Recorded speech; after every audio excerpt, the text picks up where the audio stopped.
CM Siddaramaiah ಅವರು ಇಂದು ಮಿನಿಸ್ಟರ್ಸ್ಗೆ ಔತಣಕೂಟವನ್ನ ಆಯೋಜನೆ ಮಾಡಿದ್ದಾರೆ. ಸಿದ್ದು ಭೋಜನ ಕೂಟದ ಮೇಲೆ ಹಲವು ಜನರ ಕಣ್ಣು ಬಿದ್ದಿದೆ. ಮಿನಿಸ್ಟರ್ಸ್ಗೆ ಇಂದು ಸಿಎಂ ಔತಣಕೂಟವನ್ನ ಆಯೋಜಿಸಿದ್ದಾರೆ.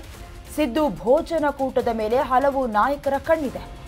ಔತಣದ ಮೇಲೆ ದೃಷ್ಟಿ ನೆಟ್ಟ ರಾಜಕೀಯ ಕಣ್ಣು. ಕೈ ನಾಯಕರ ಅಕ್ಷಿ ಜೊತೆ ಕಮಲ ಪಡೆಯೂ ಕೂಡ ಕಣ್ಣಿಟ್ಟಿದೆ. ಒಂದು ಕಡೆ ನವೆಂಬರ್ನಲ್ಲಿ ಕ್ರಾಂತಿ ಆಗತ್ತೆ ಅಂತ ಕೌಂಟರ್ ಕೂಡ ಕೊಡ್ತಾ ಇದ್ದಾರೆ ಪ್ರತಿಪಕ್ಷದವರು. ಅಶೋಕ್, ಬಿವೈವಿ ಸೇರಿ ಹಲವು ಲೀಡರ್ಸ್ ಈಗಾಗಲೇ ಭವಿಷ್ಯವನ್ನ ನುಡಿದಿದ್ದಾಗಿದೆ. ಪವರ್ ಶೇರಿಂಗ್ ಬಗ್ಗೆ ಭವಿಷ್ಯ ನುಡಿದಿರುವ ಕೇಸರಿ ಪಡೆ ರಾಜ್ಯದಲ್ಲಿ ಸೆಂಟರ್ ಆಫ್ ಅಟ್ರಾಕ್ಷನ್ ಆಗಿದೆ. ಇವತ್ತು ನಡೆಯುವ ಡಿನ್ನರ್ ಪಾರ್ಟಿ. ಇವತ್ತು ಮಿನಿಸ್ಟರ್ಸ್ಗೆ ಸಿಎಂ ಸಿದ್ದರಾಮಯ್ಯ ಅವರು ಔತಣಕೂಟವನ್ನ ಆಯೋಜನೆ ಮಾಡಿದ್ದಾರೆ. ಅಂದರೆ ಆಡಳಿತಾರೂಢ ಕಾಂಗ್ರೆಸ್ ಪಕ್ಷದಲ್ಲಿ ನವೆಂಬರ್ ಕ್ರಾಂತಿಯ ಸದ್ದು ಈಗಾಗಲೇ ಕೇಳಿ ಬರ್ತಾ ಇದೆ. ಇದರ ಮಧ್ಯದಲ್ಲಿ ಮುಖ್ಯಮಂತ್ರಿ ಸಿದ್ದರಾಮಯ್ಯ ಅವರು ತಮ್ಮ ಸಂಪುಟ ಸಹೋದ್ಯೋಗಿಗಳಿಗೆ ಔತಣಕೂಟವನ್ನ ಆಯೋಜನೆ ಮಾಡಿರೋದು ತೀವ್ರ ಕುತೂಹಲವನ್ನ ಮೂಡಿಸ್ತಾ ಇದೆ. ಒಂದು ಕಡೆ ರೆವಲ್ಯೂಷನ್ ಆಗತ್ತೆ ಅಂತ ಕಮಲ ಪಡೆಯವರು ಈಗಾಗಲೇ ಕೌಂಟರ್ ಕೊಟ್ಟಿದ್ದಾರೆ. ಅಂದರೆ 50-50 ಅನುಪಾತದ ಅಂಡರ್ನಲ್ಲಿ ಸಿಎಂ ಸಿದ್ದರಾಮಯ್ಯ ಅವರ ಅಧಿಕಾರ ಅವಧಿ ಮುಕ್ತಾಯ ಆಗಿ ಡಿಸಿಎಂ ಡಿಕೆ ಶಿವಕುಮಾರ್ ಅವರು ಅಧಿಕಾರದ ಅಲಂಕಾರವನ್ನ ಅಲಂಕರಿಸ್ತಾರೆ ಅನ್ನುವಂತಹ ಕೆಲವೊಂದಷ್ಟು ವಿಚಾರಗಳು ಕೂಡ ಮುನ್ನೆಲೆಗೆ ಬಂದು ಹೋಗ್ತಾ ಇದೆ. ಈ ಮಧ್ಯದಲ್ಲಿ ಮಿನಿಸ್ಟರ್ಸ್ಗೆ ಸಿಎಂ ಔತಣಕೂಟವನ್ನ ಏರ್ಪಡಿಸಿರೋದು ಇನ್ನಷ್ಟು ಕುತೂಹಲಕ್ಕೆ ಕಾರಣ ಆಗ್ತಾ ಇರೋದು.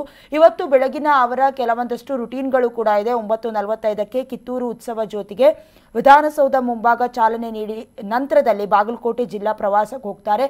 ಅದಾದ್ಮೇಲೆ 5:15ಗೆ ಬಂದು 6 ಗಂಟೆಗೆ ಔತಣಕೂಟವನ್ನ ಏರ್ಪಾಡು ಮಾಡ್ತಾರೆ ಸಿಎಂ ಸಿದ್ದರಾಮಯ್ಯ ಅವರು. ಒಟ್ನಲ್ಲಿ ಸೆಂಟರ್ ಆಫ್ ಅಟ್ರಾಕ್ಷನ್ ಆಗಿದೆ ಡಿನ್ನರ್ ಪಾರ್ಟಿ. ನವೆಂಬರ್ ಕ್ರಾಂತಿ ಆಗತ್ತೆ ಅನ್ನುವಂತಹ ಸ್ವರದ ಮಧ್ಯೆ ಭೋಜನ ಅನ್ನೋದು ಮೊದಲ ಹೆಜ್ಜೆನ. ಮಂತ್ರಿ ಮಹೋದಯರ ಹತ್ರ ಸಿಎಂ ಸಿದ್ದರಾಮಯ್ಯ ಅವರು ಕ್ಲೋಸ್ ಆಗ್ತಿದ್ದಾರ. ಮೊದಲು ವಿಶ್ವಾಸಕ್ಕೆ ತೆಗೆದುಕೊಂಡು ಗೇಮ್ ಆಡೋದಕ್ಕೆ ಪ್ಲಾನ್ ರೂಪಿಸಿದಾರ ಸಿಎಂ ಸಿದ್ದರಾಮಯ್ಯ ಅವರು. ಎಲ್ಲ ಸಚಿವರು ಜಸ್ಟ್ ಡಿನ್ನರ್ ಅಂತ ಹೇಳ್ತಾ ಇದ್ರು. ಒಳಗೆ ಇದ್ದೇ ಇದೆ ನವೆಂಬರ್ ಕ್ರಾಂತಿಯ ಕೆಂಡ ಜೊತೆಗೆ ಕಿಡಿ. ಸಂಪುಟ ಪುನರ್ರಚನೆ ನೆಪದಲ್ಲಿ ಸಿಎಂ ಚೇಂಜ್ ಏನಾದ್ರೂ ಆಗ್ತಾರಾ? ಈ ಪ್ರಶ್ನೆ ಕೂಡ ಮುನ್ನೆಲೆಗೆ ಬರ್ತಿದೆ. ಮುಖ್ಯಮಂತ್ರಿ ಬದಲಾವಣೆ ಖಚಿತ ಅಂತ ಹೇಳಲಾಗ್ತಾ ಇದೆ. ಕೆಲವೊಂದಷ್ಟು ಅನಾಲಿಸಿಸ್ ಹುದ್ದೆ ಬಿಡದಿರೋದಕ್ಕೆ ಸಿಎಂ ಸಿದ್ದರಾಮಯ್ಯ ಅವರು ತಂತ್ರವನ್ನ ಹೆಣಿತಾ ಇದ್ದಾರಾ? ಡಿನ್ನರ್ ಮೇಲೆ ನಿಂತಿದ್ಯಾ ಚೇಂಜ್ ಅಜೆಂಡಾ ಅನ್ನುವಂತಹ ಕೆಲವೊಂದಷ್ಟು ಪ್ರಶ್ನೆಗಳು ಕೂಡ ಈ ಹೊತ್ತಿನಲ್ಲಿ ಮೂಡ್ತಾ ಇರೋದು. ಒಂದು ಕಡೆ ಇವರ ಪರವಾದ ಆಪ್ತ ಸಚಿವ ಬಳಗದವರು ಯಾವುದೇ ಕಾರಣಕ್ಕೂ ಸಂಪುಟ ಸಭೆ ಆದರೂ ಕೂಡ ಅಥವಾ ಪುನರ್ರಚನೆ ಆದರೂ ಕೂಡ ಸಿಎಂ ಕುರ್ಚಿ ಬದಲಾವಣೆ ಯಾವುದೇ ಕಾರಣಕ್ಕೂ ಸಾಧ್ಯ ಇಲ್ಲ ಅಂತ ಅವರ ಪರವಾಗಿ ಸಮರ್ಥನೆ ಮಾಡ್ಕೊಳ್ತಾ ಇದ್ದಾರೆ. ಆದರೆ ಎಲ್ಲ ಒಂದು ಕಡೆ ಸಿಎಂ ಸಿದ್ದರಾಮಯ್ಯ ಅವರು ತುಂಬಾ ಸ್ಮಾರ್ಟ್ ಆಗಿ ವಿಶ್ವಾಸಕ್ಕೆ ಮೊದಲು ಔತಣಕೂಟವನ್ನ ಏರ್ಪಡಿಸುವುದರ ಮೂಲಕ ಗೇಮ್ ಆಡೋದಕ್ಕೆ ಪ್ಲಾನ್ ಅನ್ನ ರೂಪಿಸ್ತಿದಾರಾ ಅಂತ. ಜಸ್ಟ್ ಡಿನ್ನರ್ ಪಾರ್ಟಿ ಆಗಿರೋದಕ್ಕೆ ಸಾಧ್ಯನೇ ಇಲ್ಲ. ಯಾಕಂದ್ರೆ ನವೆಂಬರ್ 30ನೇ ತಾರೀಕಿಗೆ ಬಿಹಾರ ಎಲೆಕ್ಷನ್ ಮುಗಿದ ನಂತರದಲ್ಲಿ ಸಚಿವ ಸಂಪುಟ ಆಗತ್ತೆ. ಅದಾದ್ಮೇಲೆ ಸಿಎಂ ಸಿದ್ದರಾಮಯ್ಯ ಅವರ ಕುರ್ಚಿಯೂ ಕೂಡ ಎಲ್ಲೋ ಒಂದು ಕಡೆ ಅಲುಗಾಡ್ತಾ ಇದೆ ಅನ್ನುವಂತಹ ಪ್ರಶ್ನೆ. ಹಾಗಾಗಿ ಸಂಪುಟ ಪುನರ್ರಚನೆಯ ನೆಪದಲ್ಲಿ ಸಿಎಂ ಚೇಂಜ್ ಆಗುವ ಸಾಧ್ಯತೆ ಬಹುತೇಕವಾಗಿದೆ. ಇದಕ್ಕೆ ಪುಷ್ಟಿ ಕೊಡುವಂತೆ ಡಿಸಿಎಂ ಡಿಕೆ ಶಿವಕುಮಾರ್ ಮುಂದಿನ ಸಿಎಂ ಅನ್ನುವಂತಹ ಕೆಲವೊಂದಷ್ಟು ಘೋಷಣೆಗಳು ಕೂಗ್ತಾ ಇದ್ರು ಕೂಡ ಅವರು ಯಾವುದೇ ರೀತಿಯಲ್ಲೂ ಸ್ಟಾಪ್ ಮಾಡೋದಕ್ಕೆ ಮುಂದಾಗಿರಲಿಲ್ಲ. ಹಾಗಾಗಿ ಒಂದು ಕಡೆ ಸಿಎಂ ಸಿದ್ದರಾಮಯ್ಯ ಅವರು ಸುಮಾರು 4-5 ಬಾರಿ ನಾನೇ ಮುಖ್ಯಮಂತ್ರಿಯಾಗಿ ಮುಂದುವರಿತೀನಿ ಅನ್ನುವಂತ ಹೇಳಿಕೆಯನ್ನ ಕೊಡ್ತಾ ಇದ್ರು. ಹಾಗಾಗಿ ಹುದ್ದೆಯನ್ನ ಬಿಡದೇ ಇರೋದಕ್ಕೆ ಸಿಎಂ ಸಿದ್ದರಾಮಯ್ಯ ಅವರು ಕೂಡ ರಣತಂತ್ರವನ್ನ ಹಿಡಿತಾ ಇರೋದು ಗೊತ್ತಾಗ್ತಾ ಇದೆ. ಹಾಗಾದ್ರೆ ಇವತ್ತು ನಡೆಯುವ 6 ಗಂಟೆಯ ಮೇಲೆ ನಡೆಯುವಂತ ಡಿನ್ನರ್ ಪಾರ್ಟಿಯ ಮೇಲೆ ಚೇಂಜ್ ಅಜೆಂಡಾ ನಿಂತಿದ್ಯಾ ಅನ್ನುವಂತ ಪ್ರಶ್ನೆಗಳು ಕೂಡ ಬಹುತೇಕವಾಗಿ ಕಾಡ್ತಾ ಇದೆ. ಔತಣಕೂಟಕ್ಕೂ ಮುನ್ನ ಸಿಎಂ ಸಿದ್ದರಾಮಯ್ಯ ಅವರು ಅವರ ಆಪ್ತ ಸಚಿವರ ಜೊತೆ ಚರ್ಚೆಯನ್ನ ಮಾಡಲಿದ್ದಾರೆ. ಈ ಎಲ್ಲ ಚರ್ಚೆ ಕಾವೇರಿ ನಿವಾಸದಲ್ಲಿ ನಡೆಯುತ್ತೆ. ಕಾವೇರ್ತಾ ಇದೆ ಮಾತುಕತೆ, ಕಾವೇರಲಿದೆ. ಕಾವೇರಿಯಲ್ಲಿ ಕುಳಿತು ಸಿಎಂ ಸಿದ್ದರಾಮಯ್ಯ ರಾಜಕೀಯ ಚೆಸ್ ಆಡ್ತಾರ? ಕುತೂಹಲ ಮೂಡಿಸ್ತಾ ಇದೆ ಆಪ್ತ ಸಚಿವರ ಗುಪ್ತ ಸಭೆ. ಕಳೆದೆರಡು ದಿನ ರಹಸ್ಯ ಸಭೆಯನ್ನ ಕೂಡ ಸಿಎಂ ಸಿದ್ದರಾಮಯ್ಯ ಅವರು ನಡೆಸಿದ್ದಾರೆ. ನಿನ್ನೆ ಆಪ್ತರ ಜೊತೆ ಸುದೀರ್ಘವಾದ ಮಾತುಕತೆ ಕೂಡ ಆಗಿದೆ. ಡಿನ್ನರ್ ಹೋಸ್ಟೆಲ್ ಅಲ್ಲಿ ನಡೆದಿರುವ ಗುಪ್ತ ಸಭೆ ಇದು. ರಹಸ್ಯವಾಗಿ ಅವರಿಗೆ ಬೇಕಾಗಿರುವಂತ ಸುಮಾರು 5 ಜನ ಸಚಿವರ ಜೊತೆ ಗುಪ್ತವಾಗಿ ಸಭೆಯನ್ನ ನಡೆಸಿದ್ದಾರೆ. ಹಾಗಾಗಿ ಕುತೂಹಲವನ್ನ ಮೂಡಿಸ್ತಾ ಇರೋದು. ಇವತ್ತು ನಡೀತಾ ಇರುವಂತಹ ಔತಣಕೂಟಕ್ಕಿಂತ ಮೊದಲೇ ಕಾವೇರಿಯಲ್ಲಿ ಕುಳಿತು ಸಿಎಂ ಸಿದ್ದರಾಮಯ್ಯ ಅವರು ರಾಜಕೀಯ ಚೆಸ್ ಅನ್ನ ಆಡೋದಕ್ಕಿಂತ ಮುಂಚೆ ಎಲ್ಲವನ್ನ ಕೂಡ ಪಕ್ಕಾ ಪ್ಲಾನ್ ಅನ್ನ ಮಾಡಿಕೊಂಡಂತೆ ಕಾಣಿಸ್ತಾ ಇದೆ. ಯಾಕಂದ್ರೆ ನಿನ್ನೆ ಆಪ್ತರ ಜೊತೆ ಸುಮಾರು ಸುದೀರ್ಘ ಅವಧಿಯಲ್ಲಿ ಮಾತುಕತೆಯನ್ನ ನಡೆಸಿದ್ದಾರೆ. ಮುಖ್ಯವಾಗಿ ಪ್ರಸಕ್ತ ಸಾಲಿನಲ್ಲಿ ರಾಜಕೀಯ ಬೆಳವಣಿಗೆ ಹೇಗಿದೆ, ಯಾವ ರೀತಿಯಲ್ಲಿ ಇನ್ ಕೇಸ್ ಪುನರ್ರಚನೆಯಾದ್ರೆ, ಈಗಾಗಲೇ ಕೆಲವೊಂದಷ್ಟು ಮಾತುಗಳನ್ನ ಕೇಳ್ಪಟ್ಟಿದ್ರಿ. 2-3 ಬಾರಿ ಒಂದೇ ಕ್ಷೇತ್ರದಲ್ಲಿ ಶಾಸಕರ ಮುಂದುವರೆದವರನ್ನ ಮುಂದಿನ ದಿನಗಳಲ್ಲಿ ಸಚಿವರಾಗಿ ಮಾಡಬೇಕು ಅನ್ನುವಂತ ವಿಚಾರ. ಜೊತೆಗೆ ರಾಜ್ಯ ಉಸ್ತುವಾರಿ ಸಚಿವ ಸುರ್ಜೇವಾಲಾ ಅವರು ಬಂದ ನಂತರದಲ್ಲಿ ರಾಜಕೀಯ ಪ್ರೋಗ್ರೆಸಿವ್ ರಿಪೋರ್ಟ್ ಅನ್ನ ಕೂಡ ತೆಗೆದುಕೊಂಡು ಹೋಗಿದ್ರು. ಹಾಗಾಗಿ ಡಿನ್ನರ್ನ ಹೊಸ್ತಿಲಲ್ಲೇ ಈ ಗುಪ್ತ ಸಭೆ ನಡೆದಿರೋದು ಕೆಲವೊಂದಷ್ಟು ಕುತೂಹಲಕ್ಕೂ ಕಾರಣವಾಗ್ತಾ ಇರೋದು. ಜೊತೆಗೆ ಸಿಎಂ ಸಿದ್ದರಾಮಯ್ಯ ಅವರ ಮುಂದಿನ ನಡೆ ಏನು, ಹಾಗೆ 5 ವರ್ಷಗಳ ಕಾಲ ನಾನೇ ಸಿಎಂ ಆಗಿರ್ತೀನಿ ಅಂತ ಕಡ್ಡಿ ತುಂಡಾಗುವಂತ ರೀತಿಯಲ್ಲಿ ಹೇಳಿಕೆಯನ್ನ ಕೂಡ ಕೊಟ್ಟಿದ್ರು. ಹಾಗಾಗಿ ಕೆಲವೊಂದಷ್ಟು ಕ್ಯೂರಿಯಾಸಿಟಿ ಕೂಡ ಬಿಲ್ಡ್ ಆಗ್ತಾ ಇದೆ. ಡಿನ್ನರ್ ಹೊಸ್ತಿಲಲ್ಲೇ ಈಗಾಗಲೇ 5-6 ಸಚಿವರ ಜೊತೆ ಸಭೆಯನ್ನ ನಡೆಸಿರೋದು. ಹಾಗಾಗಿ ಏನಾಗತ್ತೆ ಇವತ್ತು ನಡೆಯುವಂತಹ ಡಿನ್ನರ್ ಸಭೆ ಅನ್ನೋದು ಕೇವಲ ಕೇಸರಿ ಪಡೆಗೆ ಮಾತ್ರ ಅಲ್ಲ, ಅವರ ಸಂಪುಟದಲ್ಲೇ ಇರುವಂತಹ ಸಚಿವರಿಗೂ ಕೂಡ ಕೆಲವೊಂದಷ್ಟು ಪ್ರಶ್ನೆ. ಅಕ್ಟೋಬರ್ 10ರ ರಾತ್ರಿ 2 ಸಚಿವರ ಜೊತೆ ಗುಸುಗುಸು ನಡೆದಿದೆ. 11ರಂದು 5-6 ಮಂತ್ರಿಗಳ ಜೊತೆ ಗುಟ್ಟಾಗಿ ಟಾಕ್ ಆಗಿದೆ. ಲೀಡರ್ಶಿಪ್ ಚೇಂಜ್ ವಿಷಯ ಬಂದ್ರೆ ಏನ್ ಮಾಡೋದು, ಈ ಪ್ರಶ್ನೆ ಕೂಡ ಸಿಎಂ ಸಿದ್ದರಾಮಯ್ಯ ಅವರು ಚರ್ಚೆಯಲ್ಲಿ ಮಾತನಾಡಿದ್ದಾರೆ. ಕೌಂಟರ್ ಕೊಡೋದು ಹೇಗೆ ಅನ್ನೋದು ರಹಸ್ಯ ಚರ್ಚೆ ಆಗಿದೆಯಾ, ಹೈಕಮಾಂಡ್ ನಾಯಕತ್ವ ಬದಲಾವಣೆಯನ್ನ ಪ್ರಸ್ತಾಪ ಮಾಡಿದ್ರೆ ನಮ್ಮಗಳ ನಿಲುವು ಏನಿರಬೇಕು, ಹೇಗಿರಬೇಕು ಅನ್ನುವ ಚರ್ಚೆಯಾಗಿದೆ. ಸಿದ್ದರಾಮಯ್ಯ ರಹಿತ ಸರ್ಕಾರವಾಗ್ಬಿಟ್ರೆ ಮುಂದೇನು ಗತಿ, ಇದರ ಚರ್ಚೆಯೂ ಆಗಿದೆ. ಆಳವಾಗಿ ಅನಲೈಸ್ ಮಾಡ್ತಾ ಇರೋದು ಸಿಎಂ ಸಿದ್ದರಾಮಯ್ಯ ಹಾಗೆ ಅವರ ಆಪ್ತರು. ಎದುರಾಳಿಯ ತಂತ್ರಕ್ಕೆ ಪ್ರತಿ ತಂತ್ರದ ಬಗ್ಗೆಯೂ ಕೂಡ ಚರ್ಚೆಯಾಗಿರುವಂತಹ ಸಾಧ್ಯತೆ ದಟ್ಟವಾಗಿದೆ. ಸಂಪುಟ ಪುನರ್ರಚನೆಯಾದ್ರೆ ಏನ್ ಲಾಭ ಆಗತ್ತೆ, ಏನ್ ನಷ್ಟ ಆಗತ್ತೆ, ಜೊತೆಗೆ ಈ ಕುರಿತು ಕೂಡ ಡೀಪ್ ಆಗಿ ಡಿಸ್ಕಸ್ ಮಾಡಿದ್ದಾರೆ ಟೀಮ್ನ ಮೆಂಬರ್ಸ್. ಮೊದಲನೇದಾಗಿ 10ನೇ ತಾರೀಕು 11ನೇ ತಾರೀಕು ಅಂದ್ರೆ ಕಳೆದ 2 ದಿನಗಳ ಹಿಂದೆ 5-6 ಮಂತ್ರಿಗಳ ಜೊತೆಗೆ ಗುಟ್ಟಾಗಿ ಟಾಕ್ ನಡೆಸಿದ್ದಾರೆ ಸಿಎಂ ಸಿದ್ದರಾಮಯ್ಯ ಅವರು. ಮುಖ್ಯವಾಗಿ ಲೀಡರ್ಶಿಪ್ ಚೇಂಜ್ ಆಗಲೇಬೇಕು. 50:50ರಲ್ಲಿ ಅರ್ಧ ವರ್ಷ ಸಿಎಂ ಸಿದ್ದರಾಮಯ್ಯ ಅವರು ಮುಖ್ಯಮಂತ್ರಿಯಾಗಿ ಮುಂದುವರೆದಿದ್ದಾರೆ. ಇನ್ನರ್ಧ ವರ್ಷ ಡಿಸಿಎಂ ಡಿಕೆ ಶಿವಕುಮಾರ್ ಅವರು ಸಿಎಂ ಆಗಲೇಬೇಕು ಅಂತ ಹೈಕಮಾಂಡ್ ಏನಾದರೂ ಸಂದೇಶವನ್ನ ರವಾನಿಸಿದ್ರೆ ಏನು ಮಾಡಬೇಕು, ಕೌಂಟರ್ ಕೊಡೋದು ಹೇಗೆ, ಇದರ ಕುರಿತಾಗಿ ರಹಸ್ಯ ಚರ್ಚೆಗಳಾಗ್ತಾ ಇದೆ.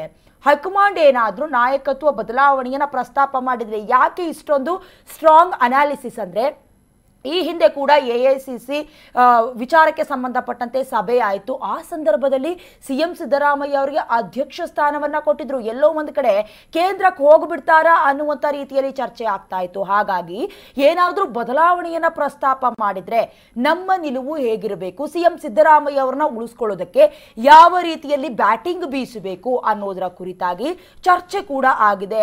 ಆಳವಾಗಿ ಅನಾಲಿಸಿಸ್ ಕೂಡ ಆಗಿದೆ.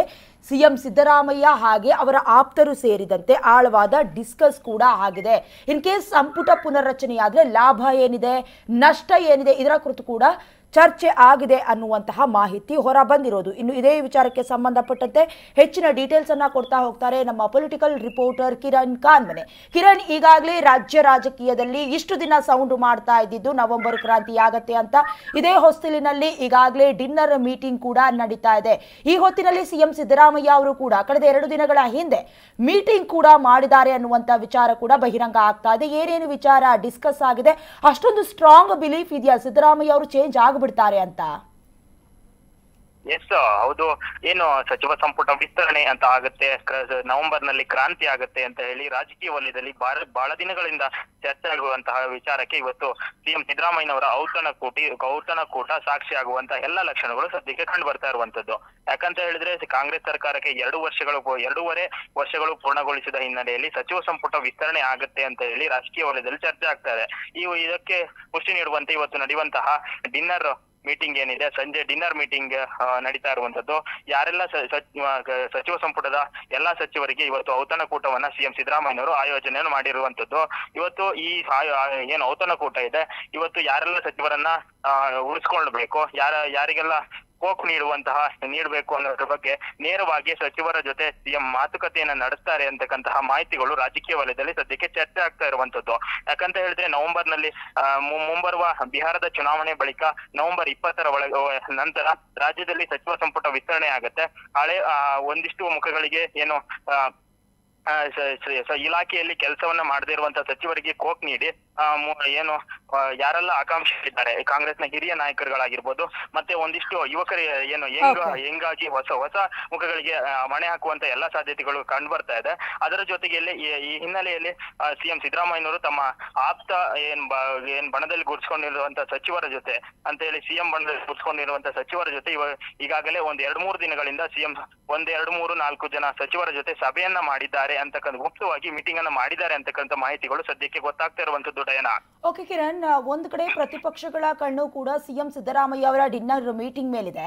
ಆದ್ರೆ ಈಗಿರುವಂತಹ ಪ್ರಶ್ನೆ ಅಂತ ಹೇಳಿದ್ರೆ ಈಗ 32 ಜನ ಮಿನಿಸ್ಟರ್ಸ್ ಏನಿದ್ದಾರೆ ಎಲ್ಲರಿಗೂ ಕೂಡ ಆಹ್ವಾನ ಹೋಗಿದ್ಯಾ ಅಥವಾ ಆಪ್ತ ಸಚಿವರಿಗೆ ಮಾತ್ರ ಇನ್ವಿಟೇಷನ್ ಹೋಗಿರೋದಾ? ಇಲ್ಲ, ಎಲ್ಲ ಸಿಎಂ ಸಿದ್ದರಾಮಯ್ಯನವರ ಸಚಿವ ಸಂಪುಟದ ಅಷ್ಟು ಜನ ಸಚಿವರಿಗೆ ಇವತ್ತು ಸಿಎಂ ಡಿನ್ನರ್ ಮೀಟಿಂಗ್ ಅನ್ನ ಮಾಡಿರುವಂತದ್ದು. ಎಲ್ಲರಿಗೂ ಕೂಡ ಮೀಟಿಂಗ್ ಗೆ ಕರೆದು ನೇರವಾಗಿ ಯಾರಿಗೆಲ್ಲ ಕೋಕ್ ನೀಡಬಹುದು, ಯಾರೆಲ್ಲ ಸಚಿವ ಸಂಪುಟದ ಮುಂದೆ ಉಳಿಬಹುದು ಅಂತಕ್ಕಂಥ ಒಂದು ಗ್ರೀನ್ ಸಿಗ್ನಲ್ ಕೊಡುವಂತ ಎಲ್ಲ ಲಕ್ಷಣಗಳು ಕಂಡು ಬರ್ತಾ ಇದೆ. ಆದ್ರೆ ಇದೇ ವಿಚಾರವನ್ನ ಇಟ್ಕೊಂಡಿರುವಂತಹ ವಿಪಕ್ಷವಾಗಿರುವಂತಹ ಬಿಜೆಪಿ ನವೆಂಬರ್ ನಲ್ಲಿ ಕ್ರಾಂತಿ ಆಗತ್ತೆ, ಸಿಎಂ ಬದಲಾವಣೆ ಆಗತ್ತೆ ಅಂತ ಹೇಳಿ ಲೇವಡಿಯನ್ನ ಮಾಡುವಂತ ಕೆಲಸವನ್ನ ಸಹ ಮಾಡ್ತಾ ಇದ್ದಾರೆ. ಆದ್ರೆ ಇವೆಲ್ಲ ವಿಚಾರಗಳು ಸದ್ಯಕ್ಕೆ ನವೆಂಬರ್ 20ರ ಸಚಿವ ಸಂಪುಟ ವಿಸ್ತರಣೆಯ ದೃಷ್ಟಿಯಿಂದಲೇ ಇವತ್ತಿನ ಮೀಟಿಂಗ್ ನಡೀತಾ ಇದೆಯಾ ಅಂತಕ್ಕಂಥ ಮಾಹಿತಿಗಳನ್ನು ಯಾರೊಬ್ಬ ಸಚಿವರು ಸಹ ಇದುವರೆಗೂ ಬಿಟ್ಕೊಟ್ಟಿಲ್ಲ. ಆದ್ರೆ ಸದ್ಯಕ್ಕೆ ರಾಜಕೀಯ ವಲಯದಲ್ಲಿ ಬಹಳ ಪ್ರಮುಖವಾಗಿ ಚರ್ಚೆ ಆಗ್ತಿರುವಂತದ್ದು ಇವತ್ತಿನ ಸಚಿವ ಸಂಪುಟ ಮುಂದೆ ಬರುವಂತ ಸಚಿವ ಸಂಪುಟದ ದೃಷ್ಟಿಯಿಂದಲೇ ಇವತ್ತಿನ ಡಿನ್ನರ್ ಮೀಟಿಂಗ್ ನಡೀತಾ ಇದೆ ಅಂತಕ್ಕಂಥದ್ದು ಸದ್ಯಕ್ಕೆ ಗೊತ್ತಾಗ್ತಿರುವಂತದ್ದು. ಓಕೆ, ಔತಣಕೂಟ ಅಂತ ಹೇಳಿದ್ರೆ ಕೇವಲ ಊಟದ ವಿಚಾರ ಅಲ್ಲ. ಸೊ ಹಾಗಾಗಿ ಕೆಲವೊಂದಷ್ಟು ವಿಚಾರಗಳು ಸೌಂಡು ಮಾಡ್ತಾ ಇರೋದು ಏನು ಅಂತ ಹೇಳಿದ್ರೆ ಈಗ ಸಚಿವರೆಲ್ಲ ಏನಿದ್ದಾರೆ ಅವರು ಕೂಡ ಡಿನ್ನರ್ ಮೀಟಿಂಗ್ಗೆ ಬಂದ್ರೆ ಒಪ್ಕೊಳ್ತಾರಾ ಕೋಕ್ ಕೊಡೋದಕ್ಕೆ, ಅಥವಾ ಈ ಎಲ್ಲಾ ವಿಚಾರಗಳು ಬೆಳವಣಿಗೆಗಳು ಸುರ್ಜೇವಾಲಾ ಅವರ ರಿಪೋರ್ಟ್ ಮೇಲೆ ಅವಲಂಬಿತ ಆಗಿರತ್ತಾ ಅಥವಾ ಸಿಎಂ ಸಿದ್ದರಾಮಯ್ಯ ಅವರು ಕೂಡ ಪ್ರೋಗ್ರೆಸಿವ್ ರಿಪೋರ್ಟ್ ಅನ್ನ ರೆಡಿ ಮಾಡ್ಕೊಂಡಿದ್ದಾರಾ ಅಂತ ಕಿರಣ್?